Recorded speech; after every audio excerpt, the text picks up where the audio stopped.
Baby ঢুকিয়ে দাও Jungkook ভাইয়া, তাড়াতাড়ি দাও। কথাটি শুনতেই জাঙ্কুক বিছানা থেকে লাফ দিয়ে উঠে বসলো। এই মেয়ে বলে কি, তুই তো নিজেই একটি বেবি, তোর আবার বেবি কিসের?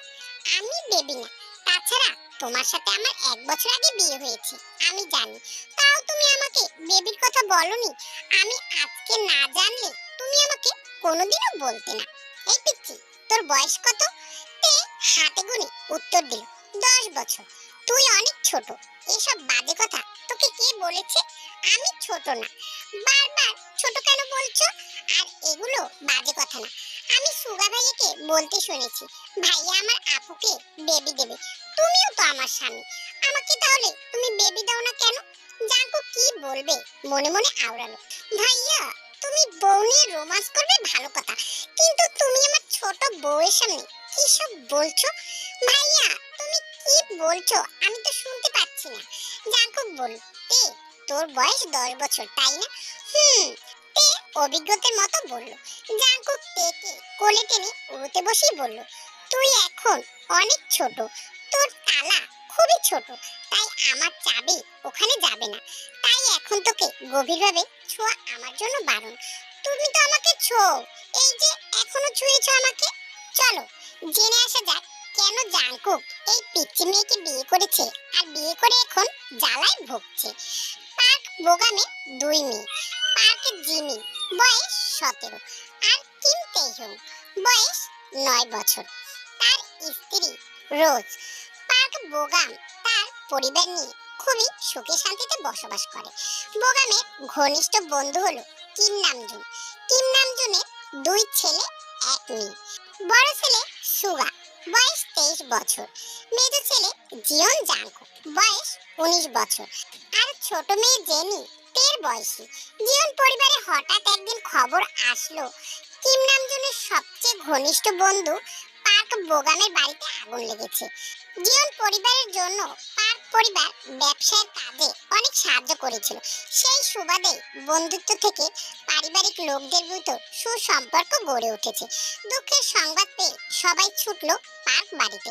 যাওয়ার পর জানতে পারলো তার বন্ধু আর তার সহধর্মিণী নেই, কিন্তু মেয়ে দুটোকে সবাই অনেক কষ্টে বাড়ি থেকে বের করতে পেরেছে। জিমিনের কোনো সমস্যা না হলেও তে ছোট হওয়ায় তার মস্তিষ্কে এই বিষয়ে আঘাত এনেছে, যা তেকে দেখেই বোঝা যাচ্ছে। 2 দিন জিয়ন পরিবার ওখানেই ছিল। আসার সময় বাঁধলো বিপত্তি। গ্রামের কেউই ওদের দুজনকে ছাড়তে রাজি নয়। তাদের ধারণা পার্ক পরিবারকে ইচ্ছাকৃত মার্ডার করা হয়েছে। ওদের 2 বোনেরও খুব বিপদ সামনে। পার্ক পরিবার থেকে গ্রামবাসী অনেক উপকার পেয়েছে, তারা কিছুতেই ওদের 2 বোনকে একা ছাড়বে না। গ্রামের সহজ সরল মানুষ কিছুতেই বুঝতে চাইছিল না ওরা 2 বোন জিয়ন পরিবারের কাছে সেফ থাকবে। জিয়ন পরিবারের জোড়াজড়িতে হঠাৎ একজন বলে উঠলো, তাহলে আপনার ছেলেদের সাথে ওদের বিয়ে দিয়ে নিয়ে যান। পরের মেয়ে মনে করে খেয়াল নাও রাখতে পারেন। আপনার ছেলের বউদের তো আর অবহেলা করতে পারবেন না। গ্রামবাসী সবাই একমত পোষণ করলো এই কথায়। জিয়ন পরিবারও তে আর জিমিনকে রেখে যেতে নারাজ। কিছুতেই বন্ধুর শেষ আমানত হারাতে পারবে না। আর এমনিতেও সুগার সাথে জিমিনের বিয়ে হওয়ার কথা হচ্ছিল, কিন্তু তে আর জাংকুক তো ছোট, ওদের বিয়ে কি করে হবে? তাছাড়া তার যে তেজি ছেলে, এই বিয়ে জীবনও মানবে না। কিম নামজুন বললেন, দেখুন জিমিন আর আমার বড় ছেলে সুগার বিয়ে দিয়ে নিয়ে যাচ্ছে, কিন্তু তে ও তো অনেক ছোট, ওর তো বয়স হয়নি। ওর বিয়ে দিয়ে নিয়ে গেলে আমরা বিপদে পড়বো। ওকে এমনিতেই আমার মেয়ে হিসেবে নিয়ে যাচ্ছি। কথা শেষ হতে না হতে একজন বলে উঠলো, দেখছিস তোরা, এরা এখনই নিজেদের বিপদের কথা ভাবছে, তাহলে পরে কি করবে? যেতে দিব না আমরা। আমাদের গ্রামের মেয়েকে আমাদের কাছে রেখে দেব, গ্রামের মেয়েরা আমাদের কাছে থাকবে। গ্রামের সহজ সরল লোকজন কিম নামজনের কথা ভুল মানে বের করে বসলো। পাশ থেকে আস্তে করে জিন বলে উঠলো, এই শোনো, এখন গ্রামবাসী যা বলছে তাই করো, নয়তো এরা একবার খেপলে দুজনকে রেখে যেতে হবে। পরে 4 জোড়া হাত এক করা হলো। জাংকুক যদিও সেদিন থেকে 2 মাস পর্যন্ত তের মুখ অব্দি দেখেনি, পরে তের প্রতি কিছুটা অনুভূতি জন্মে। তের ছোট ছোট দুষ্টুমি, দুরন্তপনা, মায়াবী মুখ আর সকলের কাছে ছোট বড় আবদার দেখে জাংকুক তের প্রতি দুর্বল হয়ে পড়ে। যা দেখে জাংকুকের দাদি লিসা বলে দিয়েছে জাংকুক যেন তের 18 বছর না হওয়া পর্যন্ত সাবধানে থাকে। জাংকুকও দাদির কথা অনুযায়ী তের থেকে দূরে থাকার চেষ্টা করে। সেও প্রতিজ্ঞা করেছে তার অর্ধাঙ্গীকে সে 18 বছর হওয়ার আগ পর্যন্ত কোনো নিষিদ্ধ স্পর্শ করবে না। জিমিন বাবা মায়ের শোক কাটিয়ে উঠলেও তে পারেনি। সে প্রায় সেন্সলেস হয়ে যেত। আর ডাক্তার বলেছে তে যে কোনো সময় হয়তো স্মৃতি হারিয়ে ফেলতে পারে। তাই ওকে যথাসম্ভব হাসি খুশি রাখতে হবে। তে সবার থেকে জাংকুকের কাছে থাকতেই বেশি স্বাচ্ছন্দ্য বোধ করে। তাই কেউ আর এসব বিষয়ে মাথা ঘামায় না। জাংকুকও আস্তে আস্তে তের প্রতি দায়িত্বশীল হয়ে যায়। আজ তাদের বিয়ের 1 বছর। যেহেতু তারা নাবালক অবস্থায় বিয়ে করেছে, তাই সবার সিদ্ধান্ত নিয়েছে তারা বড় হওয়া পর্যন্ত যদি চায় এই সম্পর্ক ভাঙতে পারবে। জিমিন এখন সুখে সংসার করছে। জাংকুক আর সুগা বিদেশে যাবে। জাংকুক তার গ্রাজুয়েশন শেষ করতে যাবে আর সুগা ব্যবসার কাজে। কিন্তু জাংকুক যতদিন থাকবে সুগাও ওইখানে থাকবে। সেই যাওয়া উপলক্ষেই বাড়ির সবাই ঘুরতে এসেছে। রাতে তে লিসার কাছ থেকে উঠে এসে এইসব বলছে। জাংকুককে তে আবারও খোঁচাতে লাগলো, ভাইয়া বেবি দাও, তোমার পেট থেকে আমার বেবি দাও। জাংকুক বেশ বিপাকে পড়লো। এই মেয়ে তখন থেকে কি বলে চলেছে বেবি দাও বেবি দাও। জাংকুক নিজেকে ধাতস্থ করে বলল, আমার পেটে এখন তো বেবি নেই, আর তুই এখন আমাকে ভাইয়া বলে ডাকছিস কেন? যেদিন ভাইয়া বলবি না সেদিন বেবি দেব তোকে। কেন সেদিন দেবে কেন? সেদিন দিব, কারণ সেদিন দিলে বেবি আমাকে পাপা বলে ডাকবে, আর আজ দিলে মামা বলে ডাকবে। তাই আচ্ছা, আর ডাকবো না ভাইয়া, এবার দাও। যেদিন তোর 18 প্লাস হবে সেদিন দেব। তে হাত বাড়িয়ে বলল, আগে প্রমিস করো দিবে। জাংকুক হাত বাড়িয়ে বলল, আগে তুই প্রমিস কর তুই আমাকে ভুলে যাবি না, আর এই কথা কাউকে বলবা না। তে শক্ত হাতে নিজের হাতখানা রেখে বলল, প্রমিস, তোমাকে ভুলে যাব না, আর কাউকে কিছু বলবো না। এবার তুমিও আমাকে প্রমিস করো তুমি আমাকে বেবি দিবা। জাংকুক তের হাতের উপরে নিজের অন্য হাত দিয়ে বলল, প্রমিস। জাংকুক ভাইয়া, আমাদের বেবির নাম কি রাখবো? জাংকুকের মাথায় হাত। এই মেয়েকে সে কি বোঝাচ্ছে আর সেই মেয়ে কি বুঝতে চাইছে? এজন্যই লোকে বলে প্রেম বা বিয়ে সমবয়সীদের সাথে করো, নইলে জীবন মানে কি তা তুমি উল্টোপাল্টা বুঝবে। জাংকুক স্বাভাবিকভাবেই বলল, তোকে বললাম না এখন এই বিষয়ে কথা বলবি না, আর তুই কিন্তু আমাকে প্রমিস করেছিস, আর প্রমিস করা কথা মানতে হয়। তুমি আগে বেবির নাম বলো, আমি তাহলে আর বলবো না। তোকে বললাম না ভাইয়া বলবি না, বেবি মামা ডাকবে। আমি মামা হিসেবে নাম রাখবো না, পাপা হলে সেদিন নাম রাখবো। পাপ্পা দেব তোমায়, তাড়াতাড়ি বলো। বলেই মুখ উঁচিয়ে জাংকুকের কপালে ঠোঁট ছোঁয়াতে গেল। জাংকুক নির্বিকার তার 9 বছরের বউয়ের কাণ্ড দেখে, তবুও কিছু বলল না। লিসার কথা মেনে সে তেকে স্পর্শ করে না, তবে তার বউ যেহেতু ছুঁয়ে দিচ্ছে তার কিছু করার নেই। তেকে জাংকুক কিছু বলবে তার আগেই দেখলো দরজার কাছে লাঠি হাতে লিসা দাঁড়িয়ে। জাংকুক তেকে আস্তে করে উড়ু থেকে নামিয়ে দিতে দিতে বলল, কি এখানে কি চাই? লিসা সরল উত্তর, তোর বউকে চাই, দে। আর এত রাতে ওরে এখানে আনছিস কেন? আর এনে ওরে দিয়া কি করাচ্ছিস? জাংকুক যেন আকাশ থেকে পড়লো। এই ছোট্ট বউ আর তার দাদি মিলে তার জীবনে 12টা বাজিয়ে দিল। একটাকে সামলাতে না সামলাতে আরেকটা প্রশ্নের উত্তর দিতে হয়। তার দৈনিক কাজ হয়ে দাঁড়িয়েছে লিসার একই প্রশ্নের উত্তর দেওয়া। যেমন, তেকে কেন তোর কাছে এনেছিস? তোর মতলব কি? তুই কি তের দিকে খারাপ নজর দিচ্ছিস? ইত্যাদি ইত্যাদি। তা বলি, নিজের বউয়ের দিকে তাকানোর মধ্যেও যে কুনজর থাকে তা জাংকুক লিসার কাছে শোনে, আগে শোনেনি। জাংকুক মিটিমিটি এসে বলল, এখনো তো কিছু করতেই পারলাম না, তার আগেই তুমি হাজির। একটু পরে আসতে তাহলে দেখতে পারতা তোমার নাতবউকে দিয়ে কি করাচ্ছি। লিসা জানে জাংকুক কখনোই তার কথা অমান্য করবে না, তাই সে নিশ্চিত থাকে। তবে তার এই বয়সে কাজ না থাকায় তিনি নাতিদের পেছনে লাগেন। তিনি আর কথা বাড়ালেন না। তিনি জানেন তিনি আর কিছু বললে ঠোঁটকাটা জাংকুক তার নিজের মান সম্মান খেয়ে দেবে। তাই তিনি তেকে নিয়ে নিজের রুমে হাঁটা দিলেন। রাত গড়িয়ে ভোরের আলো ধরণীতে উপচে পড়ছে। সকাল প্রায় 7:24। সকাল সকাল সবাই উঠে পড়েছে সমুদ্র সৈকত দেখার জন্য। সবাই নাস্তা করে নিয়েছে। জাংকুককে ডাকতে বারণ বারণ করেছে জিন। ছেলের রাত জাগার অভ্যাস, তাই তো দেরিতে ঘুম থেকে ওঠে। সুগার জিমিন ম্যাচিং ড্রেস পরেছে, তা দেখে তে এক ছুটে জাঙ্কুকের রুমে গেল। হাঁপিয়ে হাঁটুতে হাত রেখে দাঁড়ালো। জাঙ্কুক ভাইয়া উঠো, উঠো জাঙ্কুক ভাইয়া। জাঙ্কুকের কোনো হুঁশ নেই, বেঘরে ঘুমাচ্ছে। রাতে ঘুম না আসায় ঘুমের মেডিসিন নিয়েছে, নয়তো এই 9 বছরের ছোট্ট পুতুলটা সারা রাত মাথায় নিচে বেড়ায়। তে বিছানায় উঠে বসে তের চোখে হাত দিয়ে দুদিকে টেনে খোলার চেষ্টা করলো। চোখে ব্যথা অনুভব করে চোখ খুলতেই তে বলল, তুমি ওঠো তাড়াতাড়ি। কেন? তাড়াতাড়ি উঠবো কেন? বেড়াতে যাব। জাঙ্কুক ফোন নিয়ে টাইম দেখলো, এখন বেড়াতে যাওয়ার 1.5 ঘন্টা সময় বাকি। তারা 9টায় ঘুরতে যাবে। জাঙ্কুক আড়মোড়া ভেঙে চোখ বন্ধ করে বলল, এখনো অনেক সময় আছে, আর একটু ঘুমাবো। ততক্ষণ তুই দাদির কাছে যা, আপুরা ম্যাচিং ড্রেস পরেছে, আমিও পরবো। আমি তোর সাথে ম্যাচিং ড্রেস আনিনি। তোমার কালো শার্ট নেই? আছে, ওইটা পরো। দেখো আমি কালো জামা পরেছি। জাঙ্কুক ঘুম চোখে স্পষ্ট দেখতে পাচ্ছে না, তবে যেটুকু দেখলো মনে একটা শব্দই উৎপত্তি হলো, মাশাআল্লাহ। তে জাঙ্কুকের মাথায় হাত দিয়ে দেখলো জ্বর এসেছে কিনা। তার যখন জ্বর হয় তার মামুনি তাকে কপালে হাত দিয়ে দেখে, তাই সেও দেখলো না, জ্বর আসেনি। তা দেখে জাঙ্কুকে ঘুমাতে বলে আবার ছুটলো। জাঙ্কুক এতক্ষণ চুপ করে তার প্রিয়তমার কথা শুনছিল আর তার করা কাণ্ড কারখানা দেখছিল। এই মেয়ে তো শুধু নিজে ইচ্ছেতেই সব করে ফেলে, কিন্তু সে কি জানে তার কাজে বিপরীত মানুষটার কি হয়? না, জানে না। জানলে হয়তো এরকম করতো না।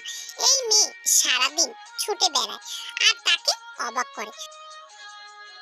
সবাই জোড়া বেঁধে সমুদ্র সৈকতে ঘুরছে। কক্সবাজার গেলে লোকে কিছু মনে থাক বা না থাক, এটা মনে থাকে যে সৃষ্টিকর্তার সৃষ্টি কতই না সুন্দর। তবে এই সুন্দর বিচিত্রের মধ্যে আরেক বৈচিত্র্য হলো একসঙ্গে ঘোরা। সুগা জিমিন দুজন দুজনের সাথে সুন্দর মুহূর্ত কাটাচ্ছে। কিম নামজুন আর জিন তারাও একসাথে হাঁটছে। লিসা জেনিয়ার তেকে নিয়ে ঘুরছে আর একা একা হাঁটছে জাঙ্কুক। সবাইকে দেখে জাঙ্কুক মনে মনে ব্যঙ্গাত্মক হাসি দিয়ে বলল, আহ কি কপাল আমার, বউকে নিয়ে সমুদ্র সৈকতে ঘুরতে এসেছি। আমি চলছি একলা আর আমার বউ চলছে আমার দাদের সাথে। হে আল্লাহ, কি জন্য যে তুমি আমার কপালে বউ দিলা? দিলা তো দিলা, এমন ছোট্ট বউ কেন দিলা? না পারছি রোমান্স করতে আর না পারছি নিজে সহ্য করতে। জাঙ্কুকের মুখের ভোতা অবস্থা দেখে লিসা দূর থেকে মুচকি হাসলো। কিছু সময় পর তে লিসার হাত ছাড়িয়ে জাঙ্কুকের কাছে গেল। জাঙ্কুকের সাথে বিশাল সমুদ্রের জলরাশি পায়ে ছোঁয়াতে লাগলো। জাঙ্কুক আর তে দুজনে সমুদ্র বিলাস করে নিল। লিসা হঠাৎ তেকে না দেখতে পেয়ে সামনে তাকাতেই দেখলো জাঙ্কুকের সাথে তে সমুদ্র বিলাস করছে। লিসা দৌড়ে জাঙ্কুকের কাছে আসলো। জাঙ্কুকের দিকে তাকিয়ে কটমটেই বলল, ওকে ছেড়ে দে, আর সমুদ্র বিলাস করতে হবে না। আমার বউ আর তুমি সবসময় ছাড়ো ছাড়ো করো কেন? আমার জানা মতে দাদা থেকে কোনোদিনও তোমাকে ছাড়াইনি, তুমি কেন ছাড়াতে চাও? তুই ওরে ছাড়, ও ভয় পাচ্ছে। জাঙ্কুক তের মুখের দিকে তাকিয়ে দেখলো তে সত্যি কিছুটা ভয় পেয়েছে, তবে তে ছোট হিসেবে অনেক সাহসী, অল্প কিছুতে ভয় পায় না। জাঙ্কুক তেকে কোল থেকে নামিয়ে দিল, কোনো কথা বলল না। কিন্তু লিসার হয়তো তা ভালো লাগেনি। তিনি জাঙ্কুককে চুপ থাকতে দেখে বলে উঠলেন, কিরে ঠাডা পড়ছে তোর মুখে, অমন চুপ করে গেলি কেন? ঠাডা তো মুখে না, মনে পড়ছে। যখনই কাছে বউ আসে তখনই তুমি গোয়েন্দার মতো হাজির হও। বলি, তোমারে কি দাদায় পাহারা দেওয়ার জন্য রেখে গেছে? হ্যাঁ, তুই জানিস না? বলেই লিসা তেকে নিয়ে সমুদ্রের পাড় থেকে চলে যেতে নিলে জাঙ্কুক জোরে দাদির উদ্দেশ্যে বলে ওঠে, দাদি আমার সম্পত্তি এভাবেই আগামী 8 বছর রেখে দিও, আমি যেন 8 বছর পরে সে এভাবেই পাই। কেটে গেছে 1 মাস। আজকে জাঙ্কুক আর সুগা বিদেশের উদ্দেশ্যে পাড়ি জমাবে। বাড়ির সবার মন খারাপ আর কর্মচঞ্চলতা দিয়ে দিনটি পার হচ্ছে। তে অনেক কান্নাকাটি করেছে জাঙ্কুক যেন না যায়। জাঙ্কুকের কাছে গিয়েও অনেক বুঝিয়েছে, কিন্তু জাঙ্কুকের তো কোনো উপায় নেই। এখানে থাকলে দিনে দিনে তের প্রতি দুর্বল হয়ে পড়ছে আর তের কাছেও যেতে পারছে না। তার থেকে বিদেশ গেলে তে বড় হওয়া পর্যন্ত ওখানেই থাকবে, তারপরে এসে না হয় তার প্রেয়সীকে নিজের করে নেবে। কিন্তু তে তো ছোট ছোট, ও তো বুঝতে পারছে না ও জাঙ্কুক ভাইকে ছাড়া কিভাবে থাকবে। ওর সকল আবদার কে পূরণ করবে? জাঙ্কুককে পাপ্পা দিয়ে চকলেট কে নেবে? তে অনেক কান্না করছে। তেকে সবাই বোঝানোর চেষ্টা করছে কিন্তু কিছুতেই বুঝছে না। সবাই ভয় পাচ্ছে তে আবার সেন্সলেস না হয়ে যায়। তে জাঙ্কুককে এও বলেছে, ভাইয়া তুমি যেও না, আমার পুতুল বউকে তোমার সাথেই বিয়ে দেব, তারপর তুমি থেকে যাও। কিন্তু তাও জাঙ্কুক থাকলো না। তাই তো তের অভিমান হয়েছে। তে মনে মনে প্রতিজ্ঞা করেছে তার জাঙ্কুক ভাইয়া যখন তার কাছে থাকলো না, সেও আর জাঙ্কুক ভাইয়ের সাথে কথা বলবে না, কখনোই না। আর তার পুতুলকেও জাঙ্কুক ভাইয়ের সাথে বিয়ে দেবে না। জাঙ্কুক চলে গিয়েছে, 8 বছর হতে চললো। তে এই 8 বছরে জাঙ্কুকের সাথে কথা বলেনি। তার মনে সেই ছোট্ট অভিমান এখন রাগে পরিণত হয়েছে। তে এখন সম্পূর্ণ যুবতী, 18 বছর বয়স তার। যৌবন যেন উপচে পড়ছে তার। যে কেউ তাকে দেখলে মুগ্ধ হতে বাধ্য। তে বাড়িতে খুব স্বাচ্ছন্দ্যে থাকলেও বাইরে বোরকা নিকাব পরে যায়। বাইরে যাওয়ার ব্যাপারে জাঙ্কুকের মার কঠোর নির্দেশ, আর এই নির্দেশনা জাঙ্কুকের থেকেই পাওয়া। তে বাসায় সবার কাছে প্রচুর ভালোবাসা পায়। সুগা 2 বছর পর পর দেশে এসে 2 মাস 3 মাস থেকে যায়। জিমিনের সাথেও সুগার খুব ভালো সম্পর্ক। আজ জাঙ্কুক আর সুগা একসাথে দেশে ফিরবে, তাই তো বাড়িতে উৎসব মুখর পরিবেশ। কিন্তু তের মন কিছুতেই শান্ত হচ্ছে না। সে জাঙ্কুকের সামনে আসবে না, জাঙ্কুকের সাথেও থাকবে না, কথা বলবে না। তে জানে জাঙ্কুকের সাথে তার বিয়ে হয়েছে, কিন্তু তার মনে যে অভিমানের পাহাড় জন্মে রাগের সৃষ্টি হয়েছে, তা কে ভাঙবে? তে ভাঙতে দেবে না। ওই বাদরের সাথে কথাই বলবে না তে। জাঙ্কুক আর সুগা সকাল 11টায় বাড়িতে এসে পৌঁছেছে। যে যার রুমে ফ্রেশ হতে চলে গেল। জাঙ্কুক ফ্রেশ হয়ে নিচে নেমে সবার সাথে কুশল বিনিময় করলো, কিন্তু তার চোখ যাকে খুঁজছে তাকে দেখতে পেল না। তে নিচে নামেনি। দুপুরে সবাই একসাথে খাওয়া দাওয়া করলো। খাওয়ার টেবিলেও জাঙ্কুক তেকে দেখতে পেল না। 5 ঘন্টা হয়ে গেল বাড়িতে আসলো, এখনো সে তার পিচ্চি বউকে দেখতে পেল না। এই 8টি বছর তাকে জ্বালিয়েও শান্তি হলো না, এখনো জ্বালাচ্ছে। কতবার ফোন করেছে, কতভাবে কথা বলতে চেয়েছে, কিন্তু এই মেয়ে এত জেদি যে তার সাথে কথা বলেনি। আর এখন বাড়িতে এসেছে, এখনো তাকে পাত্তা দিচ্ছে না। জাঙ্কুক এসব কথা ভাবতে ভাবতে বুড়োজোড়া কুঁচকে আসলো। জাঙ্কুককে দেখে লিসা ভালোই আঁচ করতে পারলো জাঙ্কুকের মনের কি অবস্থা। লিসা জাঙ্কুকের দিকে তাকিয়ে গলা খাকারি দিয়ে একটু বাঁকা হাসলো। লিসাকে বাঁকা হাসতে দেখে জাঙ্কুকের মেজাজ আরো বিগড়ে গেল, কিন্তু কিছুই বলল না। নিজের খাওয়া শেষ করে রুমে রেস্ট নিতে চলে গেল। দুপুরে সবার খাওয়া শেষ হয়ে গেলে যে যার যার রুমে রেস্ট নিতে চলে গেল। লিসাও খাওয়া শেষ করে নিজের রুমে চলে আসলো। এখন একটু পান খেয়ে ঘুমিয়ে নেওয়া যাবে। লিসা পান খেয়ে ঘুমাতে যাওয়ার উদ্দেশ্যে বিছানায় শুতে জাঙ্কুক লিসা রুমে ঢুকে দরজা আটকে দিল। জাঙ্কুককে দেখে লিসা বাঁকা হাসি দিয়ে বলল, কি গো নাতি, বোর রুম থুইয়া আমার রুমে কি করো? জাঙ্কুক দাঁত কটমট করে বলল, আমার বউরে কি পরামর্শ দিছো বুড়ি যে আমার সামনেই আসছে না? আগে তো ছোট ছোট করে দূরে সরিয়ে রাখতে, তো এখন কি হয়েছে? এখন তোমার নাকবো বড় হয়নি, এখনো দূরে সরিয়ে রাখছো কেন? লিসা জাঙ্কুকের কথা শুনে পান খাওয়া মুখে বাঁকা হেসে বলল, অত বদনজর দিস না তো নাতি। ছোট থেকে মাইয়েদারেন বদনজর দিতে দিতে এককালে হুগাই হেলাইছস। এখনো তোর বদনজর দেওয়া শেষ হয় নাই। আইসস 2 দিন জিরা, তারপর না হয় সবকিছু দেখুম। এত তাড়াহুড়ো কিসের? তোরই তো বউ। জিরা মানে? আমি কি 8 বছর জিরাইনি? তুমি কি মনে করেছো আমি ওখানে বসে রাসলীলা করেছি? শোনো দাদি, অনেক সহ্য করেছি, আর না। আজকে রাতে আমার বউ চাই। আমার বউকে যদি আমার রুমে না পাঠিয়েছো না, তোমাকে আমি আমার বন্ধু জিওপের সাথে বিয়ে দিয়ে দেবো। তখন তোমার অবস্থাটা কি হবে নিজে একটু ইমাজিন করে নাও। জাঙ্কুকের কথা শুনে লিসা ভেবাচাকা খেয়ে গেল। বলে কি তার নাতি, তার মতো 60 বছরের বুড়িকে নাকি 28 বছর ছেলের সাথে বিয়ে দিয়ে দেবে? তার মাজা কোমর কি থাকবে? না বাবা, কানেও ধরি হাতেও ধরি, এই পাগলের পাল্লায় পড়া যাবে না। তুই যা। শোন, তোর বউকে রাতেই তোর ঘরে পাঠাবো, কিন্তু এইসব আজাইদের চিন্তা ভাবনা মাথা থেকে নামা ভাই। আমি বুড়ো হয়ে গেছি, আমার তো একটা মান ইজ্জত আছে। মান ইজ্জত নাই ফুট। বউ যদি না পাই তোমার কপালে জেহপি আছে। কথাটি বলে হনহনি বেরিয়ে গেল জাঙ্কুক। জাঙ্কুক বেরিয়ে যেতে লিসা খিলখিলিয়ে হেসে উঠল। নাতি তার খেপেছে, বউ না পেলে কি কি করে বসে আল্লাহই ভালো জানে। মাথায় ঘোমটা দিয়ে তে জাঙ্কুকের রুমে বসে আছে। তে এই রুমে আসতে চায়নি। লিসা তেকে অনেক বুঝিয়ে শুনিয়ে এই রুমে নিয়ে এসেছে।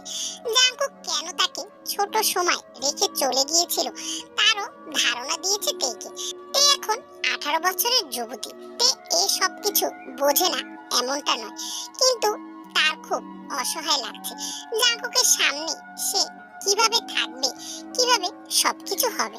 তে এই সমস্ত কিছু ভাবনার মাঝে দরজার শব্দ পেয়ে তে আরো আড়ষ্ট হয়ে গেল। জাঙ্কুক ঘরে ঢুকে দরজা লক করে ধীর পায়ে তের দিকে এগিয়ে আসলো। তে আরো গুটিয়ে নিল নিজেকে। জাঙ্কুক ধীরে ধীরে তের সামনে এসে বসল। তের ঘোমটাটা তুলে জাঙ্কুক নিঃস্বার্থ কণ্ঠে তেকে বলল, আর কত লুকিয়ে থাকবি জান আমার থেকে? এই 8 বছর আমাকে কষ্ট দিয়েও তো শান্তি হয়নি।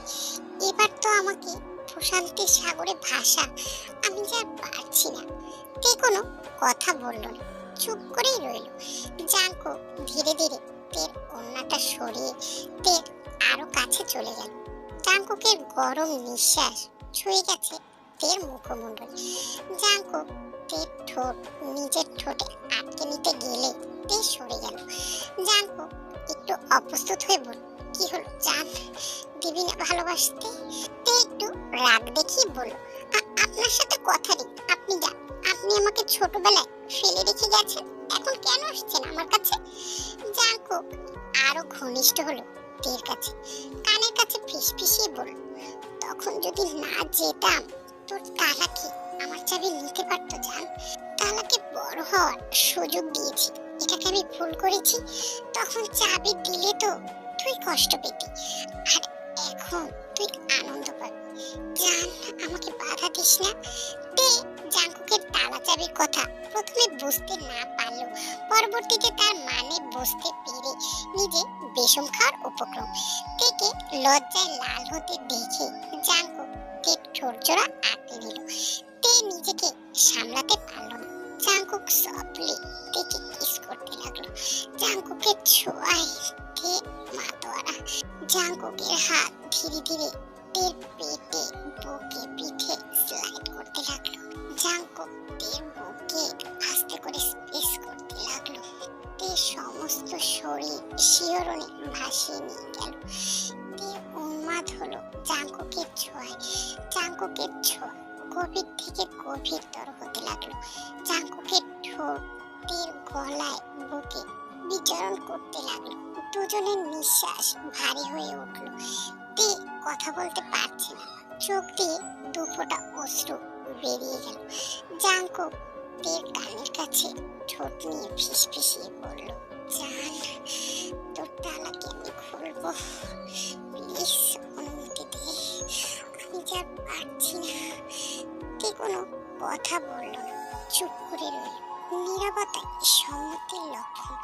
জাঙ্কুক এক টানে তের শাড়িটা খুলে মেঝেতে ফেলে দিল। তেকে উন্মাদ করে তুলল তার প্রতিটি ছোঁয়ায়, তার গভীর ভালোবাসায়।